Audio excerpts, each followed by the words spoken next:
नमस्कार दोस्तों, स्वागत है आप सभी का। साथियों, आज की वीडियो में महाराष्ट्र विधानसभा चुनाव को लेकर के चर्चा करेंगे। साथियों, महाराष्ट्र विधानसभा चुनाव के अंदर एकदम से स्थिति पलट चुकी है और यहाँ कुछ और नया मुद्दा निकल करके सामने आया है।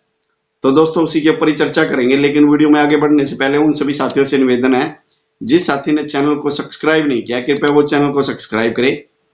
और यदि आपको वीडियो अच्छी लगे, जानकारी अच्छी लगे, तो लाइक और शेयर जरूर कीजिएगा।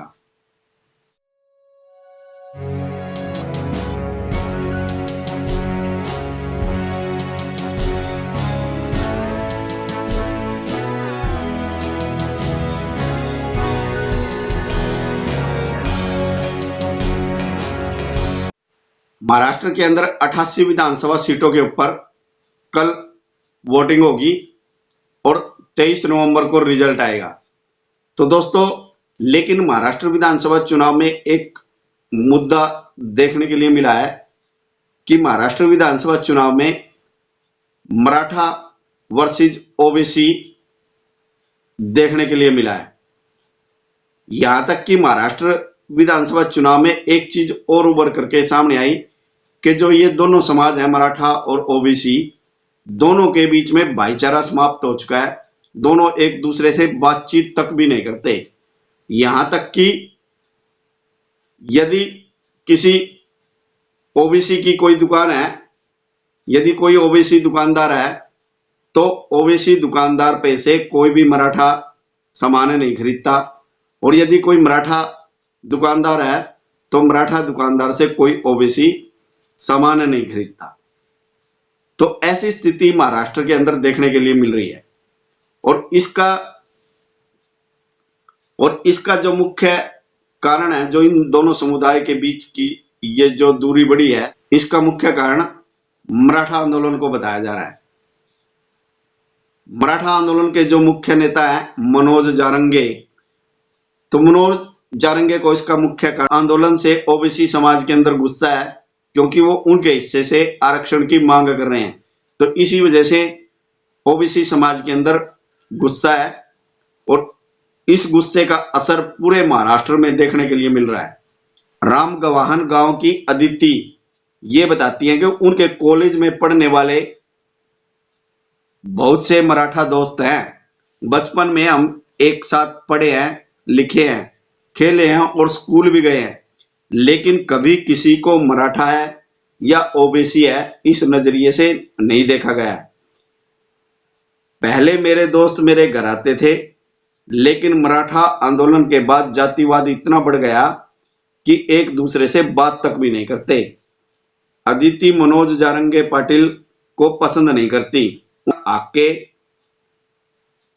का सपोर्ट करती हूं और उनके बारे में सोशल मीडिया पर लिखती भी हूं। लक्ष्मण आके कॉलेज के प्रोफेसर थे और उन्होंने जो मराठा आंदोलन था और मराठा आंदोलन के अंदर ओबीसी समाज से जो हिस्से के अंदर से आरक्षण की जो मांग की गई थी, तो लक्ष्मण आके इसका विरोध कर रहे हैं और वो इसके लिए अनशन भी किया, धरना प्रदर्शन भी किया और वो इसका पुरजोर तरीके से विरोध कर रहे हैं। और ओबीसी समाज लक्ष्मण आके को अपना नेता मानते हैं। तो इस प्रकार से दोनों समुदायों के बीच में ये दूरी बढ़ गई और ऐसी स्थिति महाराष्ट्र के अंदर पैदा हो गई कि मराठा वर्सेस ओबीसी हो गया विधानसभा चुनाव के अंदर। और हालांकि जो महाराष्ट्र के अंदर जो मेन मुद्दे हैं, किसानों को लेकर के, मराठवाड़ा जो क्षेत्र है जहां पर मराठाओं का अच्छा दबदबा है, वहां पर किसानों की जो समस्याएं हैं, पानी की समस्या और फसल के दामों को लेकर के जो समस्या थी, तो वहां के लोग इस समस्या को भूल चुके हैं। लेकिन जो मराठा आंदोलन है इसके ऊपर ज्यादा फोकस हो चुका है, इस मुद्दे को ज्यादा अहमियत दे रहे हैं। तो ऐसा महाराष्ट्र विधानसभा चुनाव में देखने के लिए मिला है। और मराठवाड़ा जो क्षेत्र है उसमें 8 जिले आते हैं: बीड, जालना, लातूर, नांदेड़, हिंगोली, परभणी, छत्रपति संभाजीनगर। यानी ये इन 8 जिलों के अंदर मराठा आंदोलन का असर देखने के लिए मिल रहा है। मराठा आंदोलन के बाद मराठवाड़ा में जातिवाद को बढ़ावा मिला है। ओबीसी आबादी वाले राम गवाहन गांव के ऋषिकेश चेप्टे बताते हैं, जो बंजारा समुदाय से हैं और ओबीसी समुदाय में आते हैं, तो ऋषिकेश ये कहते हैं कि उनके गांव के पास एक शुगर मिल है और उस शुगर मिल के अंदर जो अच्छी नौकरी होती है, जो अच्छे पद होते हैं, तो वो मराठा समुदाय को दिए जाते हैं। लेकिन हमारे लिए तो वहां पर सिर्फ गंदगी और सफाई की नौकरियां दी जाती हैं।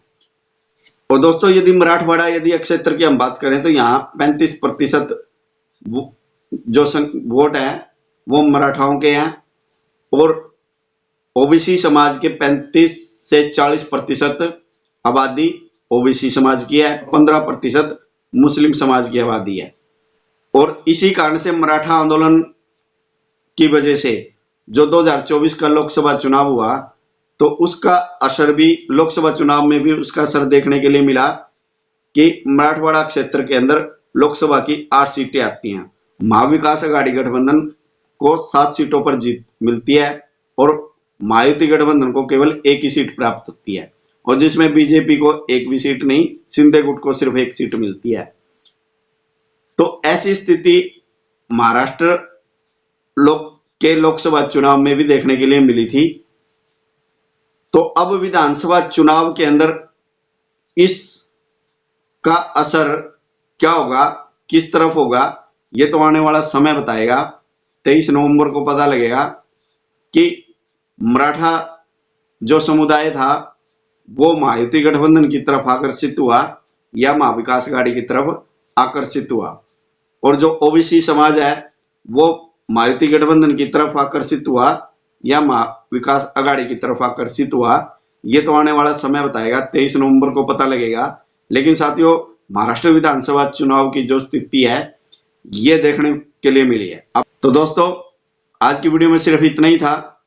और आप क्या समझते हैं कि महाराष्ट्र विधानसभा चुनाव के अंदर जो मराठा वर्सेस ओबीसी जो हुआ है, तो इसका फायदा कौन से गठबंधन को मिलेगा, महायुति गठबंधन को या महाविकास अघाड़ी को?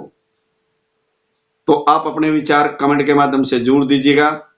तो मिलते हैं फिर नई वीडियो में नई जानकारी के साथ। तब तक सभी साथियों को जय श्री राम, वंदे मातरम।